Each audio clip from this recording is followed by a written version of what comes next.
Jamais assez, toujours trop. Jamais assez, toujours trop, au cœur du Grenoble historique aujourd'hui, rue des Minimes, juste à côté de la rue du Vieux-Temple, devant le couvent des Minimes, un magnifique bâtiment qui date du XVIIe siècle, qui aujourd'hui accueille l'événement Micropolis, organisé par l'association La Draille, pour un festival qui dure 2 jours. Allez, suivez-moi, on va découvrir ce bâtiment. Ce bâtiment, c'est un ancien édifice religieux qui a accueilli l'ordre des Minimes à partir du XVIIe siècle et qui a successivement été occupé par l'église, l'armée, l'université, le conservatoire de musique. Et depuis 2018, la ville de Grenoble a lancé un appel à projet pour réaliser un tiers-lieu au sein de ce bâtiment. Et c'est le Minimistan qui a remporté cet appel à projet. On va rencontrer Marie qui va nous faire le tour du propriétaire, nous présenter ce bâtiment qui est assez méconnu des Grenoblois et qui accueille aujourd'hui ce magnifique événement entre techno, house. On voit qu'il y a des exposants derrière moi. Donc aujourd'hui, La Draille investit pleinement ce tiers-lieu. On va aller à la rencontre des différents exposants, des différents artistes et aller choper un petit peu l'ambiance qu'on trouve aujourd'hui au Micropolis.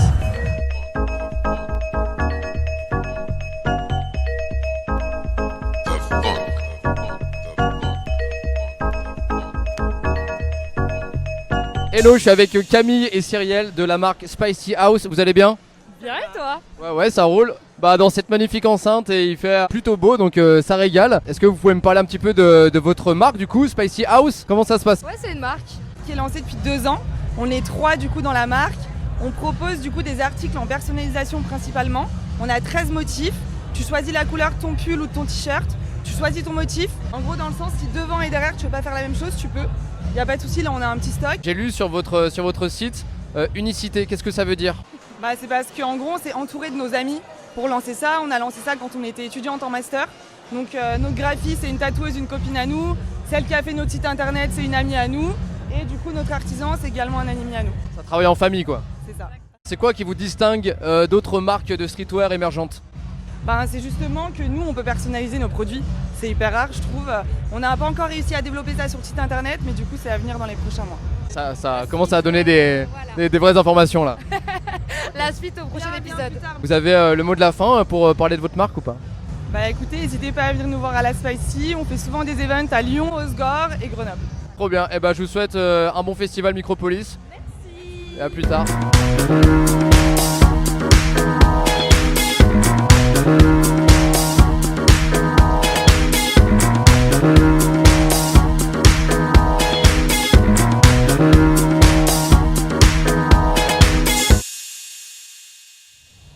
Yo la team, je suis avec Malo, tu vas bien Malo? Ouais, ça va super et toi? Ouais, ça roule. En vrai, moi je suis venu cette semaine pour voir un petit peu l'événement et j'ai vu qu'il y avait pas mal de gens qui bossaient, qui ponçaient des planches, qui mettaient de l'enduit, etc.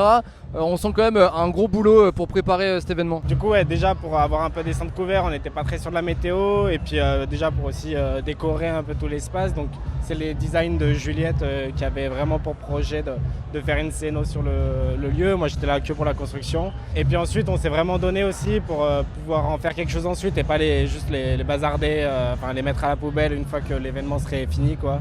Et donc l'idée c'était vraiment d'avoir un truc un peu périn, démontable et qu'ensuite qu'on puisse ou nous les racheter ou La Draille puisse les réutiliser à des événements.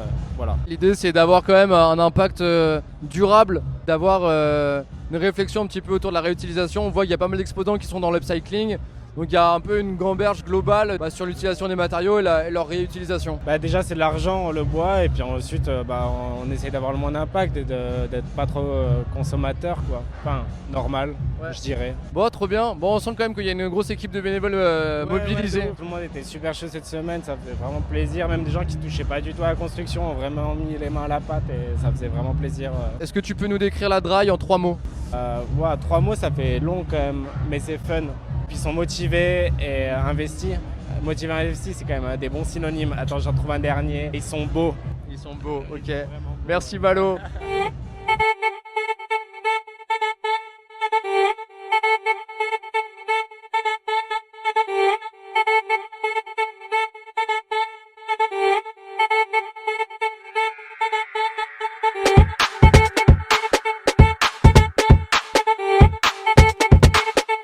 Ça va Colin? Ça va et toi?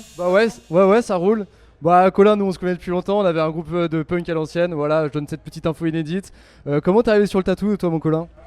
Par passion, c'est le dessin qui m'a amené au tatou après le lycée. J'ai travaillé et j'ai fini par y arriver.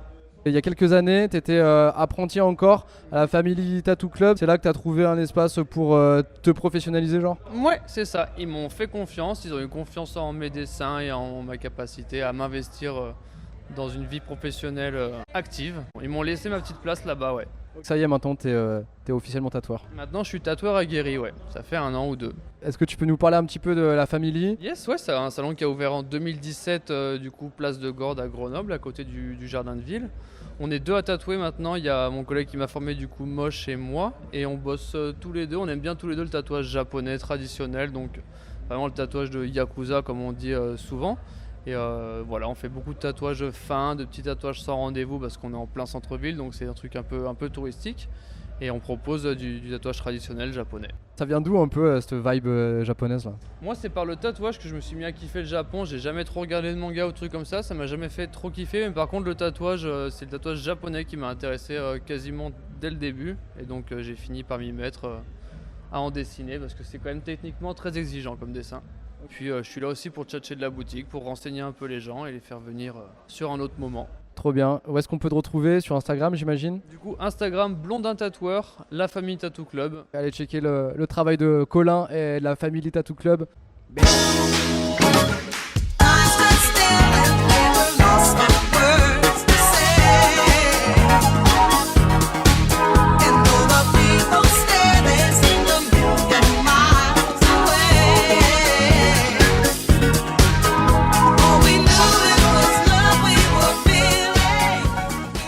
Mec, t'as 38 secondes pour présenter la dry, t'es prêt?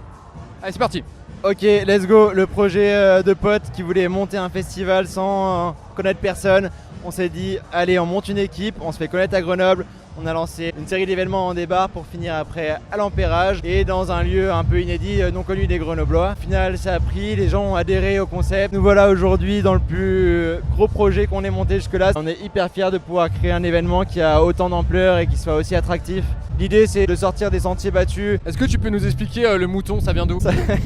C'est une bonne question. En fait, la drive, c'est du patois, c'est les chemins de transhumance pour mener les moutons dans les alpages. Et c'était parti d'une bonne blague avec les poteaux. On s'est dit, un berger, en fait, c'est un meneur de troupeau. On a trouvé le concept un peu marrant et au final, les gens en rigolent et ça plaît.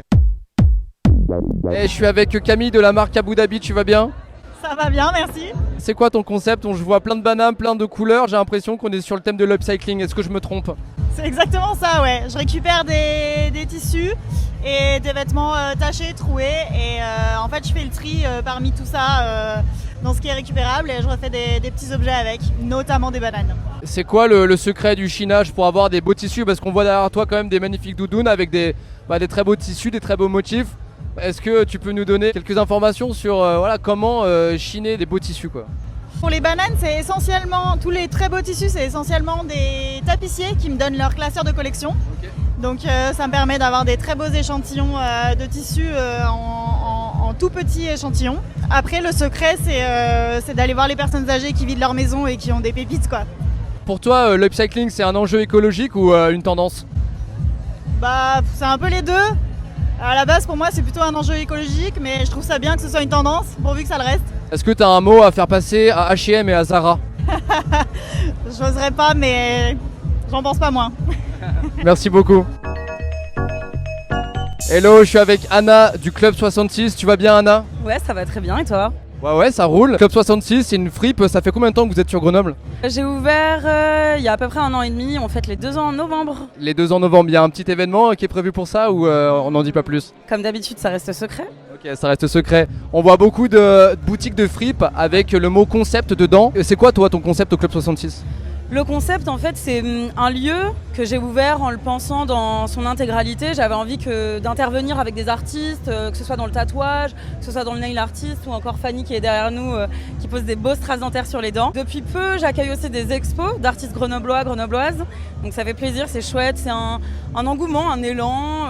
On collabore avec plein de personnes qui font des choses, je pense, importantes dans leur création artistique. Et c'est cool de les voir passer au club, c'est toujours un plaisir. Du coup, le Club 66, c'est plus qu'une fripe. On voit, il y a du tattoo, il y a du nail art, il y a des DJ sets, voilà, il y a plein de choses. En fait, c'est un peu un tiers-lieu comme ici au Minimistan. Si on doit utiliser ce mot, bien évidemment, c'est un tiers-lieu. Moi, j'aime plutôt l'appeler comme étant une zone libre, tu vois. C'est quelque chose, un lieu où tu viens, tu passes et t'exerces en fait ton côté artistique et créatif. Et t'en fais quelque chose. Bon, on sent quand on passe devant le Club 66 qu'il y a une esthétique assez léchée, un peu laser, un peu futuriste. Est-ce que tu peux nous en dire un peu plus? En fait, ce lieu, il a été conceptualisé par l'une de mes meilleures amies qui s'appelle Célia Rebrèche, qui a un studio d'architecture à Lyon, qui s'appelle l'agence Crécré. Elle a conceptualisé ce lieu en pensant, lors d'un voyage, en fait, elle et moi, à Bruxelles, on s'est retrouvés dans des toilettes où il y avait du polycarbonate de partout qui n'étaient pas les mêmes couleurs et ça jasait de partout, on a trouvé l'ambiance hyper chouette et à partir de ça, on a construit en fait ensemble à deux cerveaux l'intégralité du lieu. Est-ce que tu peux me décrire Grenoble en 3 mots? Je dirais technique, rapide et jovial. Merci beaucoup. Le petit mot de la fin pour le Club 66? Aya le club. Aya le club, ok, merci Anna. Bon festival et à très vite. Bon les gars, on est en plein après-midi au Micropolis. On entend les basses qui nous tapent le tympan. Je suis avec Nafissatou et DJ Liber, ça va les gars? Ça va très bien, et vous? Plaisir. Et toi et vous? Ouais, ça va les gars, j'aime louchiser comme vous parce que vous avez des très très belles louches. Pour célébrer cet après-midi ensoleillé, les gars, big up parce que vos DJ sets introductifs pour mettre tout le monde un peu en jambes étaient vraiment stylés. Comment vous avez vécu ce moment? Bah moi je trouve que c'est toujours un peu compliqué le rôle du warm-up parce que tu sais tout le monde ne danse pas, il faut amener les gens vers la danse justement et je trouve que c'est toujours compliqué de capter l'énergie des gens, un super exercice. Et surtout en B2B avec mon sauce, c'est grave cool. Les gars, c'est quoi votre histoire, votre rencontre là, votre coup de foudre, ça s'est passé comment là? Il était en DUT je crois avec FDP, Flo, FDP des initiales quoi, ça fait plaisir, j'insulte personne. Ça s'est rencontré comme ça, on a commencé à faire la teuf ensemble, c'était juste au début de label. Très vite il a acheté des platines, il s'est déter le collègue, il s'est dit vas-y j'ai de l'oseille, je vais m'acheter des platines. Et on a commencé à mixer ensemble du coup, ça c'était quoi 2016-17. Entre temps il y a eu le projet du label en 2019-2020 et depuis voilà on fait des disques, on essaie de faire des teufs. On est 3-4 à mixer dans le groupe et plaisir. Ouais, 4ème sortie à venir là avant la fin de l'année. Grosse surprise, on sort notre 4ème disque du coup fin 2023 là. Est-ce que tu peux faire un geste de la main et dire en même temps le nom de ta plateforme où on peut te retrouver ou retrouver votre label? SoundCloud, Bandcamp. Le label c'est Sekem, S-E-K-H-E-M. Sekem. Okay. Ça fait 4 ans qu'on existe, on fait un peu des bringues et on mixe à fond et voilà. Les gars, j'ai vu que vous mixez sur vinyle, c'est une contrainte que vous vous imposez et c'est un kiff à la fois. Comment ça se passe le mix sur vinyle? Grave, Martin ça fait depuis quelques temps qu'il commence à bien mixer sur vinyle, qu'il commence à avoir une belle collection. Moi pour tout te dire là c'était mon premier gig en vinyle. J'étais rassuré d'être avec le collègue et surtout nous en fait en tant que label on sort des vinyles. Et si je peux rajouter quelque chose, moi personnellement c'est vraiment une histoire de sensation. Tu vois vraiment ce mindset dans un set, t'es vraiment dedans et t'as pas le temps de lever les bras, tu vois ce que je veux dire, t'es tout le temps dedans en train de caler, tu sais vraiment ce que t'es en train de faire, tu connais tes morceaux sur le bout des doigts et je trouve que c'est une autre sensation que sur CDJ où t'es un peu à mixer avec les yeux alors que là on mixe avec les oreilles, tu vois ce que je veux dire, et du coup c'est vraiment un kiff. Voilà, là, tu m'as mis les poils mec. En vrai j'ai l'impression que mixer sur vinyle ça demande quand même vachement de patience parce qu'il y a effectivement le fait de connaître la tonale, le BPM et tout, enfin de connaître la musique sur le bout des doigts, mais il y a aussi le travail de recherche et de digging. Comment ça se passe? Pour ma part c'est Discogs, Bandcamp, Discogs, ouais, grave. Après si on a de la chance d'être sur Paname ou Lyon, peut-être qu'on peut faire un ou deux disquaires et trouver des trucs chouettes, mais honnêtement c'est 90% de Discogs. Les gars, votre set c'est plutôt une randonnée dans le Vercors ou une route départementale? Ah belle question. 100% la randonnée, 100% la randonnée, on monte, on descend, grave, 100%. C'est un GR quoi. Ce n'est point linéaire. Ça me va. Ok les gars, merci beaucoup les gars. Merci à toi. Salut Wendy, tu vas bien? Ça va et toi? Ouais, ça roule. C'est la première fois que tu viens à Grenoble? Première fois que je viens à Grenoble, ouais. Alors c'est quoi l'ambiance? Comment tu te sens ici? Bah écoute, très bien. Je trouve que la ville est super mignonne et le spot est vraiment sympa. Très agréablement surprise. Trop bien. Toi tu viens donc de Paris? Je viens de Paris, ouais. T'es une vraie parisienne ou Parisienne, born and raised. C'est quoi ta particularité en tant que DJ? Je mixe que j'aime quoi, genre mix sur vinyle plutôt. Ouais. Je peux jouer de la house, je peux jouer de la techno, d'électro, de la trance, vraiment ça dépend. T'es assez éclectique en fait. Ouais, je suis assez éclectique, ouais. Si je vais jouer la nuit, je vais jouer peut-être un truc plus engagé et techno. Si je joue l'après-midi, là je peux jouer de la house et de la tech house. Si je joue en after, couleurs, ça va être des trucs peut-être un peu plus minimal, enfin tu vois. C'est quoi toi ton histoire avec la Dry? Comment t'as atterri ici dans ce magnifique lieu du Minimistan? Ils m'ont contacté pour venir jouer ici et je les rencontre aujourd'hui. J'ai l'impression que les filles prennent une place de plus en plus importante dans l'environnement de la techno. Toi, comment tu te sens par rapport à cette dynamique? Est-ce que tu le constates et comment tu te sens par rapport à ça? Alors ça c'est un débat. Peut-être qu'il y a des filles qui s'affirment plus. Je pense pas que ce soit une tendance, mais je pense que la scène a peut-être tendance à mettre en avant les filles de façon un peu plus privilégiée que les garçons parce qu'il y a un peu une question de quota ou quoi. Et moi je suis pas forcément pour ça. Enfin, moi en tout cas je valorise les artistes et leur musique en tant que telle et je pense pas que mettre en avant un genre en particulier ce soit une approche que je défende, tu vois. Moi j'ai envie que les collectifs ils invitent une personne parce qu'ils aiment leur musique et ils aiment ce qu'ils font, mais pas parce que c'est une fille, etc. Tu vois. Et c'est vrai que moi en tant que fille, je ressens cette discrimination positive parce que souvent on me contacte, ah bah tiens on cherche une meuf, et je trouve que c'est dommage parce que certains garçons qui méritent la place l'ont peut-être un peu moins que des filles qui la méritent un peu moins. Et après je sais que c'est peut-être un peu... c'est une position qui n'est pas forcément partagée, mais c'est celle que je ressens en tout cas. Toi tu fais de la compo, tu fais du mix? Mix pur, pas de composition, pas de production. De la recherche musicale, beaucoup, et qui me correspondent quoi. C'est où qu'on peut retrouver un peu tes sets, tes différents mix? Sur SoundCloud, j'ai une page Instagram avec un lien qui redirige vers mon SoundCloud, je m'appelle Wendy. J'ai fait quelques sets disponibles en ligne dessus. Trop bien, et merci beaucoup. Merci beaucoup.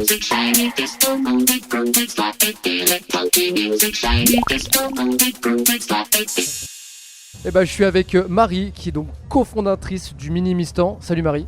Salut Gaston. Tu vas bien? Ouais, ça va, super. Ravi d'accueillir ce bel événement ici.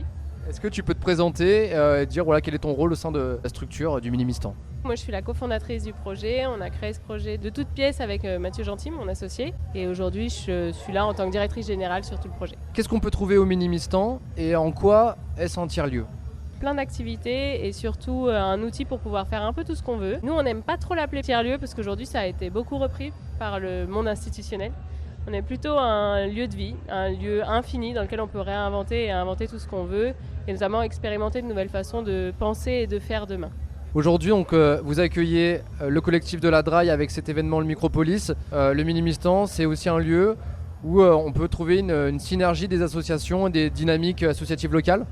Oui, complètement. Nous, dans notre idée, c'était d'avoir un lieu qui soit un peu un lieu outil ou tremplin de projets locaux. Et donc finalement, c'est comment est-ce qu'on se met au service de gens qui ont des envies et des projets pour la ville et pour les Grenoblois. Donc là, c'est le parfait exemple de la rencontre avec Marius notamment, qui est venu nous présenter son projet de petite ville au sein de la grande ville. Et nous, finalement, on crée un lieu, mais on va plus loin que ça. L'idée, c'est vraiment de créer un pays avec de nouvelles façons de faire, de nouvelles façons de penser, créer des nouveaux récits autour de tout ce qu'on a l'impression qui nous est obligé aujourd'hui. Là, on a pu leur donner l'occasion de venir proposer cet événement et nous, on est juste soutien avec le lieu et le reste, c'est eux qui ont tout fait. Notre credo à nous, c'est faire ensemble et autrement. À partir du moment où on pense ensemble, déjà, ça change pas mal de donne. On a envie de créer une forme d'utopie, finalement, un espace où les gens se rencontrent et sont heureux d'être ensemble. On est quand même au milieu de Grenoble, un quartier historique, le quartier de l'Alma, qui est aussi un quartier qu'on appelle QPV, quartier prioritaire de la ville. Comment vous inscrivez-vous au sein de cette réalité sociale? Alors c'est vrai que c'est un gros enjeu dans le projet et ça nous tient particulièrement à cœur. Le projet, on ne veut pas que ça soit autre qu'un projet pour et par les Grenoblois et notamment très intégré dans son quartier. Ça ne se fait pas en quelques jours et du coup, c'est comment est-ce qu'on arrive à faire en sorte que les habitants du quartier aient l'impression d'être chez eux aussi quand ils entrent ici. Donc on essaie de mettre en place différentes activités, différents temps pour qu'ils trouvent de l'espace pour eux aussi et qu'ils se sentent aussi bien accueillis que n'importe qui à Grenoble. Est-ce que tu es chaud de nous faire le petit tour du propriétaire? Avec plaisir. Ok, on y va, let's go. Venez, on rentre dans le monde de Narnia, suivez-moi. Le bâtiment, c'était un ancien foyer étudiant. Donc les deux ailes qui sont l'aile sud et l'aile est. Il y avait une centaine de chambres au total que nous, on a réutilisées pour installer des bureaux. Notre boulot de départ, c'est de faire du coworking. Okay. Et à partir de la communauté des coworkers qu'on avait, on a imaginé plus grand dans ce lieu-là, en plus, qui fait 4000 m². Ah oui, le bureau des clés. Et on a des salles qui sont assez grandes, donc c'était plutôt des salles de commun. Mais sinon, sur les autres étages, ça reste que des petites chambres étudiantes. Ok. Est-ce qu'il y a des conditions pour venir coworker ici? Je pense qu'on n'a pas de barrière à l'entrée. Ça se fait naturellement. Si jamais on ne se retrouve pas dans les idées, les gens ne restent pas. C'est plutôt ça. Okay, ça. Là, vous avez quand même, j'imagine, pas mal de travaux devant vous. Comment ça s'échelonne dans le temps, tout ça? On a commencé les travaux en février 2023. Ça s'échelonne sur de très très nombreuses années. Je pourrais même pas vous donner une date de fin parce qu'il y a quand même un budget assez colossal pour rénover tout ce bâtiment. Donc ce sera un peu dépendant de ça aussi. Mais en gros là on a des travaux qui sont prévus encore pour une grosse année et demie, sans compter les retards. Après on verra en fonction de l'activité du lieu, de sa capacité à réinvestir dans le projet pour pouvoir aller un peu plus loin. D'accord. Comment ça se passe en termes de financement? Vous êtes soutenu par la métropole ou par la ville de Grenoble ou c'est que des fonds propres? On n'est pas du tout soutenu par les institutionnels. Ce qui était très important pour nous, c'était de rester indépendant et libre dans le projet. Et du coup, en fait, c'est des Grenoblois qui ont financé ça. Il y a 230 Grenoblois qui nous ont rejoints dans l'aventure et qui nous ont permis de lever 1,5 million au total. Et ce qui nous a permis d'aller chercher de la dette bancaire. Donc notre modèle économique, c'est vraiment des gens qui ont mis de l'argent dans le projet et puis les banques qui nous accompagnent pour financer.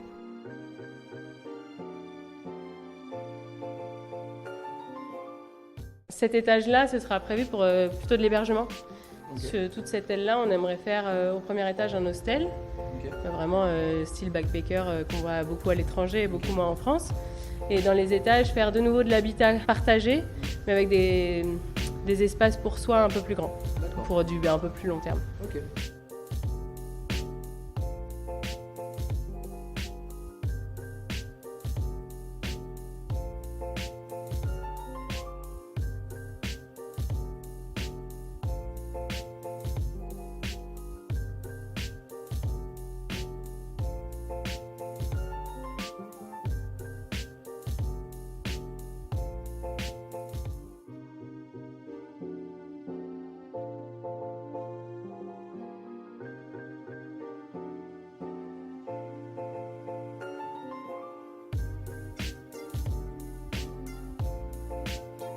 La première fois que vous accueillez des événements avec de la musique électronique comme ça, un peu de bruit ou On a fait la deuxième édition cette année, on organise nous-mêmes un festival qui s'appelle l'Esprit Nomade, sur laquelle il y a une grosse soirée électro.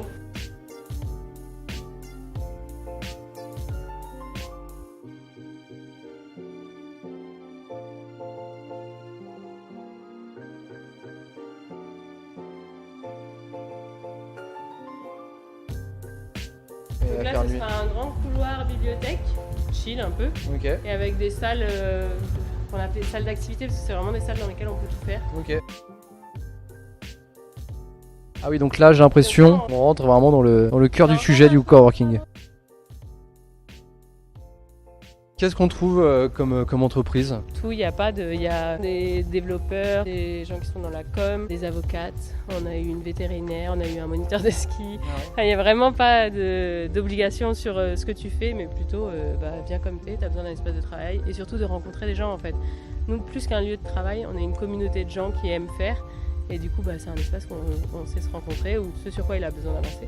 Puis après on se retrouve pour faire des trucs cool. Ok, ça marche. Le clocher que vous avez dû apercevoir depuis l'extérieur qui est absolument officiel.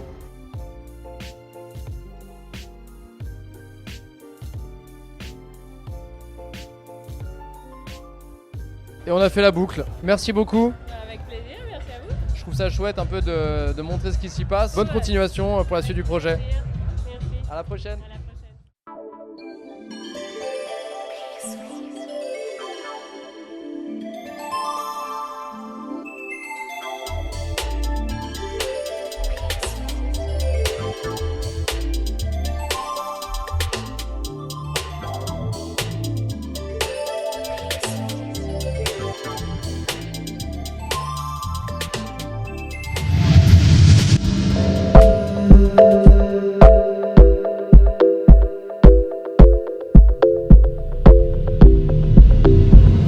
Jamais assez, toujours trop.